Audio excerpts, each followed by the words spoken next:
What's going on, good people? This is your boy, the Warrior Prince, back.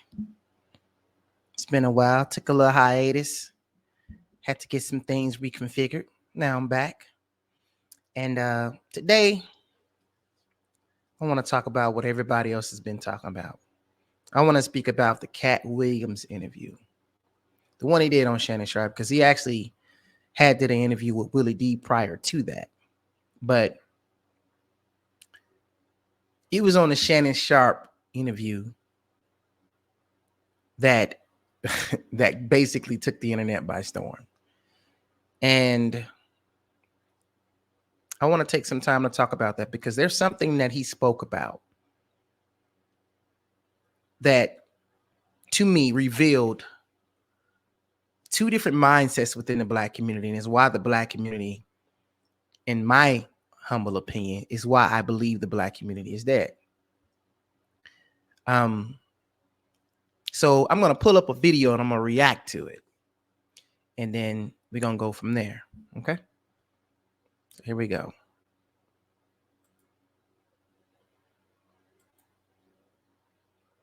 Actually, I want to make it like that. Okay.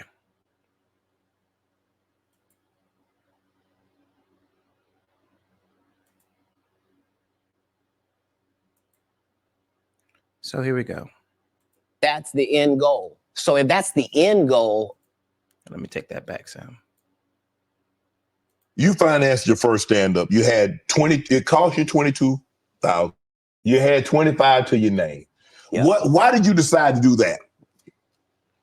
You believe that much in Katt? I believe that much in business. In business, the goal is for you to become independent and be the boss, take the responsibility, and also get the profit. Okay. That's all. How can I be looking for you to put me on if I wouldn't? And if I can't show you what you missed out on, why would you believe me? Now, the fact that I was able to do it 12 times, that's the real thing. The part that I'm able to do it all across the country. The fact that every time I do a tour or a special, you think, well, that's sponsored by somebody. Somebody did a good job. No, just. I think that's amazing what he's saying right there. The quality of his shows is so good that people actually think that he has like big corporations backing him because he is that meticulous about his shows. He is that hands-on with his things. He knows what he wants to see. He knows how he wants to present his shows.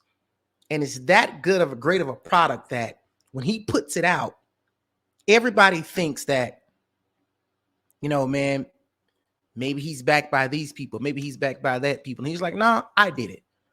I did it. Which, to be perfectly honest with you, had he not said it on the Shannon Sharp show, you know, on Club Shay, I myself would have kind of thought the same thing.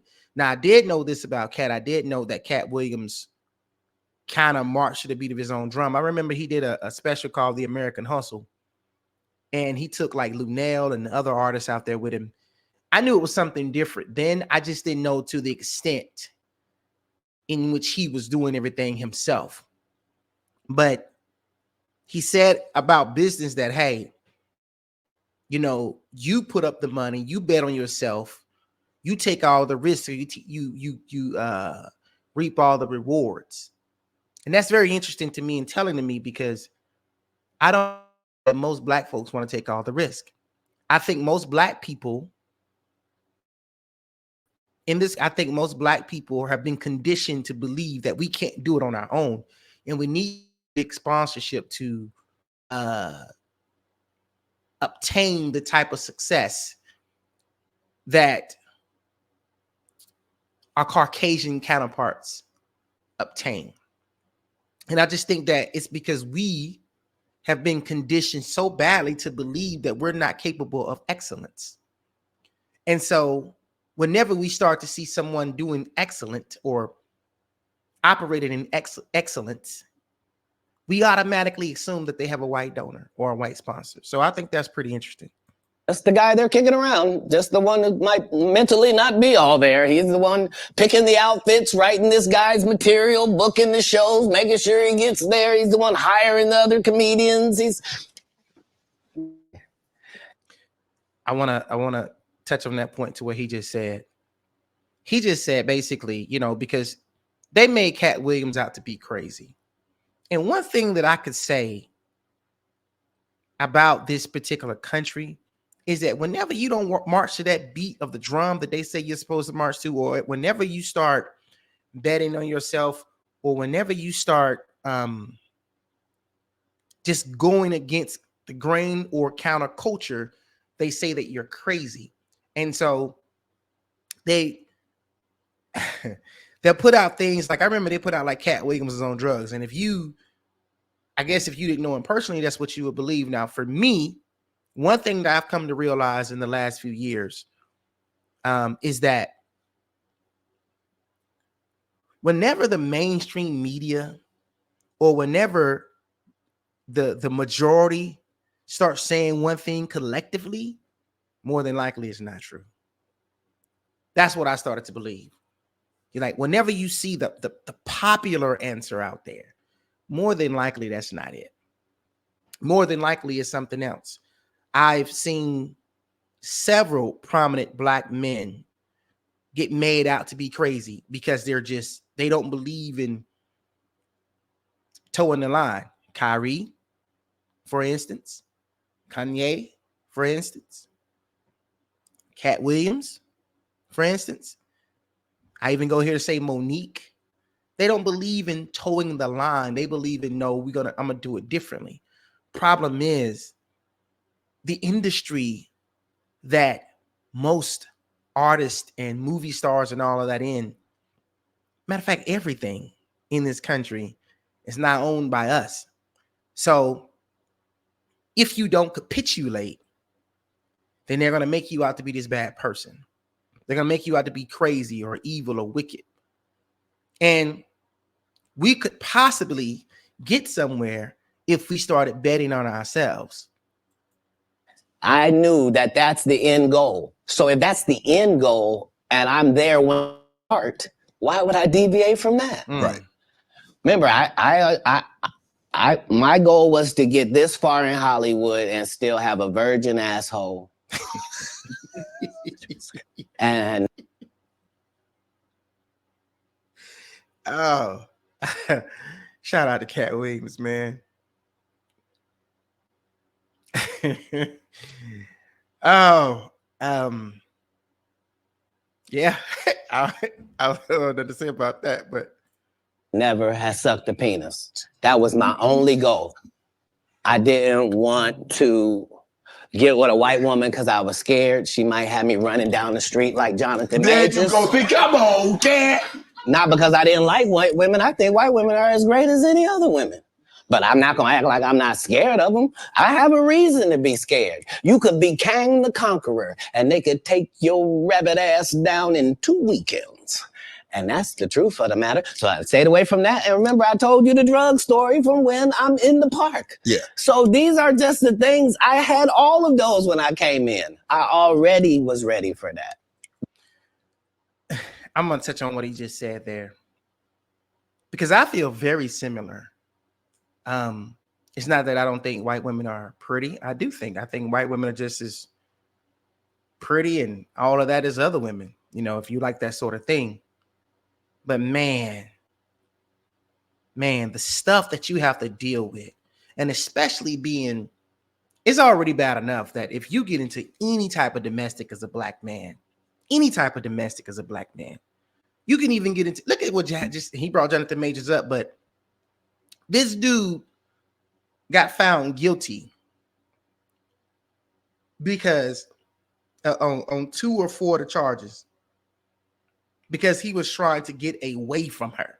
And in the process of getting away from her, he so happened to injure her finger trying to get away from her. And they charged him with assault. Never mind the fact that she could have, when he jaked away from her, she could have injured her finger then. But they charged him assault. This man was running down the street away from this woman, and he still got found. Can you imagine if that was the opposite? Can you imagine if it was a white woman running away from a black man like that? Can you imagine the jail that they would build, put that Negro under it? So Katt is not crazy at all. Katt is very intelligent, and he's a very aware. I think he got on a woke. They don't bastardize that term woke. That's why I say, I'm more aware. I'm conscious of my environment, and you just the military teach you about this. The military talks about situational awareness, always being aware of the situation in hand. And if you know that in this situation, to where if you want to be in an interracial relationship, that's on you. But if you know in an interracial relationship where there's a black man and a white woman, you have no room for error. Like, you can't even get loud. And they looking at you and they coming to get you, let alone being a man of status, being a man of fame and having all. If something go wrong, they start pulling endorsement deals and movie deals and all of those things. Man, you go crazy. You be crazy to put yourself in a situation like that. That's what they don't like. I did not know. You're telling me and showing me a side of the business that I didn't know. That you guys are, man, the competition, the competitiveness. That's all business. I don't care if they're selling Coke. You wouldn't believe the things that Coca-Cola says about Pepsi. Right. You wouldn't believe the water conversations between Dasani and Liquid Death. Like, in all business, in all sport, competition is the driving force. Right. And I don't require anybody to be better. Who am I? I just require, if you're a loser and you've taken shorts at every chance and you've made sure that you didn't put anybody really had a work ethic and was a God-fearing person and you helped it. If that was never you, then don't act like that's you. Wow. Don't again. Wow. There's so many people out here, man, that's taking these shortcuts to fame. And there's somebody else that's far more talented than they are. I've seen just in normal everyday life to where they're not willing to teach you or not willing to help you out because they see you as a threat, even though their time is passing. What is it better to be, the king or the kingmaker? Right? I don't think it's in this crop of the interview. There was another portion that he said, it might be in this one, but he said, I only put comedians on that are funnier than me. Do you know how secure of a person that you have to be to look at somebody else and say, hey, this person is more talented than me, so let me put them forward. This person has something that I don't have, so let them put me forward. You have to be a very person to look at a person and be like, man, that dude got something special, so let me stump it out. And I'm gonna listen to it a little bit more, and I'm gonna bring this to a close. Get out here now that you don't do stand-up and start acting like, oh, you're not sure why you don't do stand-up no more. I heard you got run off. You better be careful. The nigga that run you off gonna show up and he gonna tell everybody. Man, what you gonna be able to say? Nothing. Why you think I speak with such clarity? I'm actually involved in each one of these stories I told you about. Right. Right. The one comedian that we've been sitting here doing this interview that you hold in very high regard is Dave Chappelle. Dave Chappelle walked away from 50 million. You said it was more. Tell the story. That's right. I will let you tell it. No, you're no, I want you to tell it. You really are the best. You're proving it here today. As much as I'm proving it, you proving it. You proving it. Yeah, that wasn't the thing. It wasn't People say that he lost $50 million. No, that's not even close to what happened to this dude. And until you understand what happened to the dude, you don't understand what happened. Like, no, they offered him 50 million and he turned it down. Who gonna turn down 50 million? Right. Now, I've had to turn down $50 million 4 times. All right, I'm gonna stop right there. Dave Chappelle on the Chappelle Show.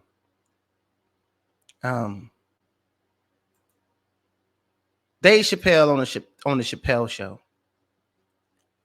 He made Comedy Central $500 million. When he was renegotiating his contract, they offered him $50 million. So they offered him 10% of what he made them. So he walked away, right? And then he was having to do all that work for 10% of his intellectual property. So he walked away. But then when Dave Chappelle walked away, they made him out to be like he was crazy. I remember they were on drugs and went to Africa. You know, it amazes me. Like, my backdrop is Legos. That's Legos, right? It amazes me how Africa gets so demeaned. Like, it's just crazy. But what Katt Williams revealed in this interview is there's 2 types of black men, right? There are black men that say, I'm good enough, so I'm going to bet on myself. I'm not going to capitulate to what they have said. I'm not going to hitch my success to somebody else's kindness. No, I'm going to do this myself. And I'm going to sink or swim on my own merit, right? Then there's those black men that feel like, I'm going to sell my soul. I'm going to do whatever it takes to make it. And that means giving up my freedom. That means letting them mute my voice. I'm going to do whatever it takes to toe the line. I can get wealthy. How much money can you have? Really, how much money can you have? If we ever get to a point, mind you, I'm saying this from the perspective that I think the black community is dead. I think it's too far gone, particularly because of certain mindset. I think the generations that are coming behind us are out for self, right? But if we were to ever get to a place to where we're content, understand what I'm saying. We are content with owning our own things, owning our own intellectual property, not having to be the richest man of Babylon. If we ever get to a place to where we're just content and that we keep everything circulating within the black community itself, we will stop. We will be able to finally stop other races and other ethnic groups and other demographics for coming over here preying off of our hard work. The only thing that we have that we can say is uniquely ours in the black community is barbershops and beauty salons. But even churches upon our 501c3. But in order to get the supplies, who do the barbers and the beauticians have to go to? They have to go to the Koreans and the Chinese. Everybody in that community got the Koreans, the Chinese, the Pakistanis, the Indians. Everybody is in the community receiving black dollars, selling commerce to black. I mean, being you have us as the consumer, but all that money leaves the community and goes back to either their community or their home country. Now, I suggest that black folks do the same. I suggest that, especially black men, I suggest that we marry women from the continent and we take the money and we go and we set up over there because I think this community is dead. But I'm just talking about from a hypothetical perspective. If we were to ever do that to where we feel like it's okay to patronize our own brothers and sisters, to patronize Black businesses. If we stop looking at Black businesses as being inferior, because when you tell somebody something is Black owned, they immediately roll their eyes. When you tell them it's Black owned, we immediately roll our eyes. If we ever get to a point to where we say, you know what? We go back to having a barter system in the community. We go back to patronizing and keeping everything within the community. There wouldn't be anybody that can come and own our intellectual property, try to offer us a deal because they can put us on mainstream. So what if the rest of the world don't see us? So what? So what if we never stand on the red carpet? So what if we're never receiving an Oscar? So what if we never receive a Grammy? So what? Why can't we make our own awards? Do you understand what I'm saying? Why can't we do those things within our own community?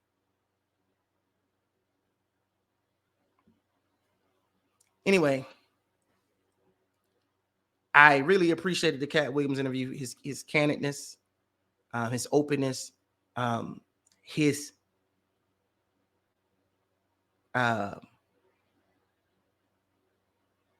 courage to speak needs to be spoken. With that being said, I'm gonna bring this to a close.